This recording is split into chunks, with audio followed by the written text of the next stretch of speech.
नमस्कार दोस्तों, कैसे आप सब। उम्मीद करते हैं कि आप सब अच्छे से रहते होंगे।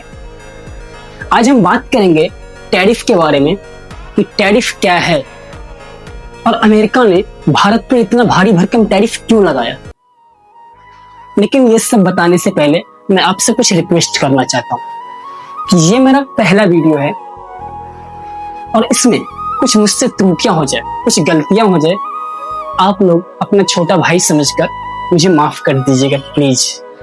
और आप लोगों को अच्छा लगे तो लाइक, सब्सक्राइब और कमेंट जरूर कर दीजिएगा। तो हम लोग आगे बढ़ते हैं।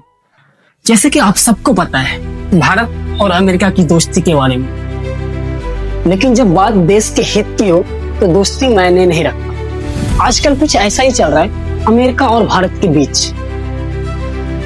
भारत और अमेरिका के बीच रिश्ते बिगड़ने की शुरुआत कैसे हुई, पहले हम इस पर बात करते हैं। अमेरिका जो पिछले 4-5 महीने से पूरे विश्व को कई झटके दिए, इसकी शुरुआत 1 फरवरी 2025 की हुई।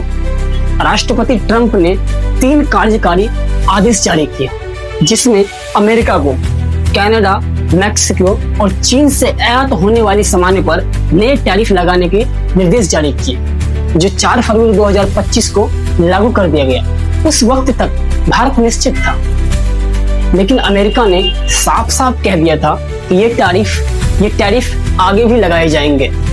14 फरवरी 2025 को पीएम मोदी और डोनाल्ड ट्रंप का वाशिंगटन में मुलाकात हुई, जिसमें दोनों नेताओं ने एक व्यापार समझौते पर काम करने और एक महत्वाकांक्षी लक्ष्य को निर्धारित करने का सहमति व्यक्त की, जिसमें दोनों नेताओं ने 2030 तक अपने द्विपक्षीय व्यापार को $500 अरब तक बढ़ाना था। इसके लिए व्यापार मंत्री पीयूष गोयल ने 3 मार्च 2025 को इस काम को शुरू करने के लिए वाशिंगटन भी गए थे। अब आते हैं हम लोग पॉइंट नंबर 1 पे। जैसे कि आप सबको पता है कि भारत एक कृषि प्रधान देश है, जहां भारत कृषि और डेयरी उत्पादन का बहुत बड़ा मार्केट है और इसी का फायदा उठाना चाहता है अमेरिका। इसलिए भारत और अमेरिका के बीच कई महीनों से इस डील पर बात चलता रहा है, लेकिन भारत सरकार इसे मानने से इनकार करता आ रहा है। अमेरिका भारत से सोयाबीन, मक्का, सेब और कई सारे तमाम चीजों पर टैरिफ कम करने के लिए बोल रहा है और ये डेयरी प्रोडक्ट पर भी डील चाहता है, लेकिन इससे हमारे देश के किसानों का नुकसान का सामना करना पड़ सकता है और इसके लिए हमारे देश के प्रधानमंत्री किसी भी कीमत पर इस पर समझौता नहीं करना चाहता है। इसी बीच आपने सुना होगा मोदी जी का एक बयान, जिसमें वो साफ साफ कह रहे हैं कि हमारे लिए हमारे देश के किसान प्रथम है, इसके लिए मैं कभी किसी से समझौता नहीं करूंगा। ट्रंप को लंबे समय से इच्छा रही है कि उसे शांति का नोबेल पुरस्कार दिया जाए। इसके लिए पूरे विश्व में घूम घूम कर युद्ध रुकवाने का दावा करते हैं, जैसे कि भारत पाकिस्तान युद्ध, इजराइल ईरान युद्ध, इजराइल हमास युद्ध, थाईलैंड कंबोडिया युद्ध जैसे कई युद्धों को रुकवाने का दावा कर चुके हैं। हैरानी की बात यह है कि पाकिस्तान, कंबोडिया और इजराइल जैसे देशों ने ट्रंप को आधिकारिक तौर पर पुरस्कार देने की मांग भी की है, लेकिन ऐसे में भारत ने साफ साफ कह दिया कि ये सवाल हमसे ना पूछकर अपनी व्हाइट हाउस से क्यों नहीं पूछते। ये जवाब सुनते ही ट्रंप की दोगलापन शुरू हो गई। पहलगाम अटैक आप सबको याद ही होगा। पहलगाम हमले के बाद भारत ने पीओके और पाकिस्तान पर ताबड़तोड़ हमले किए।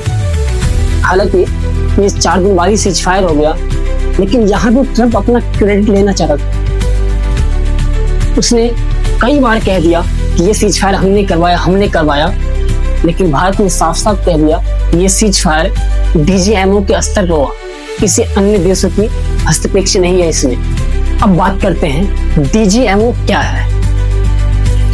डीजीएमओ को अंग्रेजी में director general of military operations कहते हैं। ये भारतीय सेना में एक उच्च पद है जो लेफ्टिनेंट जनरल के अधिकारियों द्वारा संभाला जाता है। डीजीएमओ का मुख्य वर्ग सैन्य अभियानों का योजना बनाना और उनका निर्देशन करना और उनका निगरानी करना। अब हम लोग आगे बढ़ते हैं पॉइंट नंबर 4 की तरफ। ट्रंप की कई चेतावनियों के बाद भारत न केवल रूस से सस्ते दामों में तेल लिया बल्कि उसे अन्य देशों को बेचकर अच्छा मुनाफा भी कमाया, ऐसा ट्रंप का कहना है।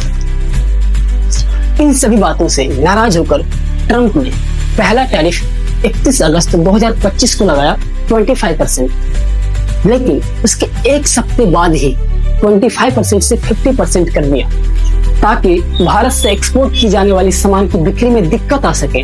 और ट्रंप ने जिन जिन देशों पर कम टैरिफ लगाया उन देशों की सामानें ट्रंप सरकार के बाजार में ज्यादा से ज्यादा बढ़ाया जा सके। उम्मीद करते हैं कि आप सब समझ गए होंगे। मिलते हैं नेक्स्ट वीडियो में, तब तक के लिए जय हिंद, जय भारत।